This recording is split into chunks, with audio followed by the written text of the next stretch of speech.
Hello మిత్రులారా, welcome back to our channel. ఈరోజు మన ఛానల్లో మీకోసం వీకెండ్ స్పెషల్ సేమియా స్వీట్ కస్టర్డ్ చేయబోతున్నామండి. ఎప్పుడు రెగ్యులర్గా మనము సేమియా పాయసమే కాకుండా ఎప్పుడైనా మీరు ఒక్కసారి ఇలా క్రంచీ సేమియా కస్టర్డ్ ఈ స్వీట్ డెజర్ట్ని ట్రై చేయండి. మీకు అలాగే మీ ఇంట్లో వాళ్ళకి తప్పకుండా నచ్చుతుంది. ఇప్పుడు మనము ఈ ప్రాసెస్లోకి వెళ్ళిపోదాం. ముందుగా ఇక్కడ నేను సేమియాని తీసుకున్నాను. ఇది సన్న సేమియా. ఇది మనకు ఆన్లైన్లో ఈజీగా అవైలబుల్ ఉంటుంది.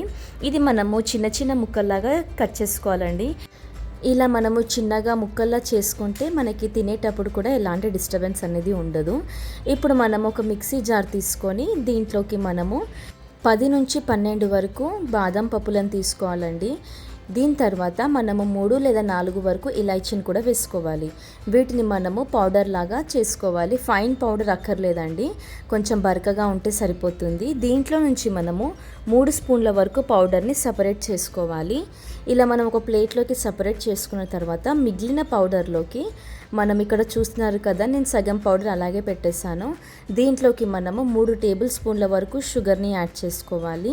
ఇలా మనం షుగర్ని వేసుకొని షుగర్ పౌడర్ని కూడా ప్రిపేర్ చేసుకోవాలి. ఇప్పుడు మనము స్టవ్ ఆన్ చేసుకొని ప్యాన్ పెట్టుకొని దాంట్లోకి 1 టేబుల్ స్పూన్ వరకు నెయ్యిని వేసుకోవాలి. ఇలా నెయ్యి వేడయ్యాక దీంట్లోకి మనము ముందుగా కట్ చేసి పెట్టుకున్న సేమియా ఉంది కదా, ఆ సేమియా దీంట్లోకి వేసేసుకోవాలి. మనం మీడియం ఫ్లేమ్ పెట్టుకొని ఈ సేమియాని మంచి కలర్ వచ్చేంత వరకు ఫ్రై చేసుకోవాలి. ఇలా ఫ్రై చేసుకోవడం వల్ల సేమియా టేస్ట్ అనేది చాలా చాలా బాగా వస్తుంది. ఇక్కడ చూస్తున్నారు కదా, నాకు సేమియా అనేది మంచి కలర్ వచ్చేసింది. ఇలా ఫ్రై చేసుకున్న తర్వాత దీంట్లోకి మనము ముందుగా ప్రిపేర్ చేసి పెట్టుకున్న షుగర్ పౌడర్ ఉంది కదండి, ఆ పౌడర్ కూడా దీంట్లోకి వేసేసుకోవాలి. ప్రిపేర్ చేసుకున్న మొత్తం పౌడర్ కూడా ఇలా వేసేసుకోవాలి. మనం ఇక్కడ షుగర్ పౌడర్ని ఎందుకు యూస్ చేస్తున్నామంటే, మనం డైరెక్ట్ షుగర్ వేస్తే ఏంటంటే అది మెల్ట్ అవ్వడానికి చాలా టైం పడుతుంది. ఇలా మనం షుగర్ పౌడర్ వేయడం వల్ల మనకి తొందరగా ఫ్రై అయిపోతుంది. అలాగే పౌడర్ కూడా మనకి ఈజీగా సేమియాలో మిక్స్ అయిపోతుంది. ఇక్కడ చూస్తున్నారు కదా, నాకు 5 నిమిషాల తర్వాత ఇలా మంచి కలర్ వచ్చేసి షుగర్ అంతా కూడా దీంట్లో మిక్స్ అయిపోయింది. ఇలా అయిన తర్వాత మనం స్టవ్ ఆఫ్ చేసుకొని దీన్ని ఒక ప్లేట్లోకి తీసుకొని పక్కకు పెట్టేసుకోవాలి. ఇప్పుడు నెక్స్ట్ స్టెప్ వచ్చేసి మనం ఒక చిన్న బౌల్ తీసుకొని దాంట్లోకి కొద్దిగా 1/2 కప్పు వరకు పాలని తీసుకోవాలి. అలాగే మిగిలిన పాలు అంతా కూడా ప్యాన్లో వేసేసుకోవాలి.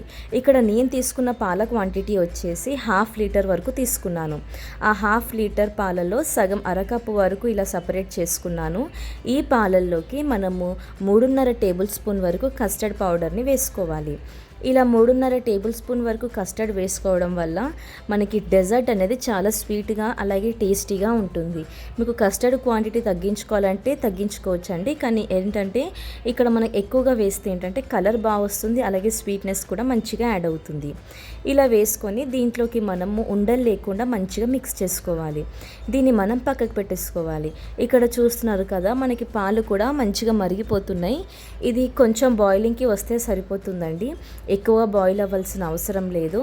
ఇక్కడ చూస్తున్నారు కదా, నాకు బాయిలింగ్కి వచ్చేసి కొద్దిగా మనకి పాలు కూడా మరిగిపోతున్నాయి కదా.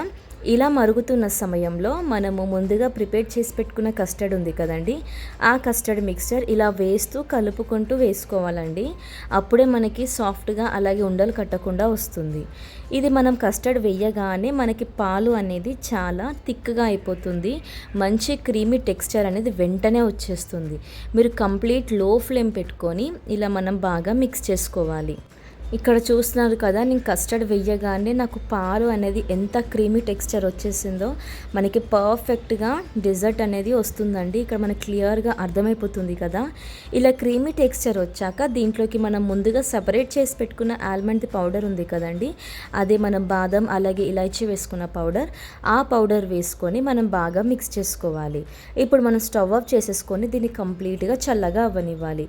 ఇలా చల్లగా అయిన తర్వాత మనకి ఇంకా మంచి క్రీమీ టెక్స్చర్ అలాగే దగ్గరకు అయిపోతుంది. ఇప్పుడు మనం ఒక కంటైనర్ తీసుకొని దాంట్లోకి మనం ముందుగా ప్రిపేర్ చేసి పెట్టుకున్న సేమియా ఉంది కదండి, ఆ సేమియాని ఒక లేయర్ లాగా వేసుకోవాలి. ఇక్కడ వీడియోలో చూపిస్తున్న విధంగా మీరు ఒక లేయర్ లాగా దీన్ని ఫామ్ చేసి ఇలా వేసుకోవాలి. ఇలా వేసుకున్న తర్వాత దీనిపైన సెకండ్ లేయర్ వచ్చేసి మన కస్టర్డ్ మిక్స్చర్ని వేసేసుకోవాలి. ఇక్కడ చూస్తున్నారు కదా, నేను ఏ విధంగా అయితే వేస్తున్నానో ఇలా మనము కంప్లీట్గా కూడా ఈ కస్టర్డ్ మిక్స్చర్ని వేసుకొని ఒక్కసారి మనం ట్యాప్ చేసుకోవాలి. అప్పుడు మనకి ఈజీగా అంతా కూడా స్ప్రెడ్ అయిపోతుంది. ఇలా సెకండ్ లేయర్ వేసుకున్నాక మనం మరొక లేయర్ సేమియా కస్టర్డ్ని వేసేసుకోవాలి. ఇలా సేమియా వేసుకొని ఇక్కడ చూస్తున్నారు కదా, నేను థర్డ్ లేయర్ సేమియా వేసుకున్నాను. ఇలా వేసేసుకొని మీరు వేసుకుంటే మళ్ళీ కస్టర్డ్ మిక్స్చర్ వేసుకోవచ్చు మిగిలితే, లేదు అనుకుంటే ఇలా సేమియాని వేసేసుకొని పైన మీకు నచ్చిన డ్రై ఫ్రూట్స్ తోటి మీరు డెకరేట్ చేసుకోవచ్చు. ఇక్కడ నేనైతే పిస్తా తోటి డెకరేట్ చేసుకున్నానండి. ఇక్కడ నేను 3 లేయర్స్ వరకు వేసుకున్నాను. మీకు క్వాంటిటీ ఇంకా మిగిలింది అంటే కూడా మీరు ఇంకో లేయర్ కూడా వేసుకోవచ్చు. అంతే అండి, ఎంతో టేస్టీ అయిన సేమియా స్వీట్ డెజర్ట్ రెడీ అయిపోయింది. చూసారు కదా, చాలా సింపుల్గా అలాగే మంచి యూనిక్ టేస్ట్ అనేది ఇస్తుంది. ఇంట్లో వాళ్ళకి తప్పకుండా నచ్చుతుంది.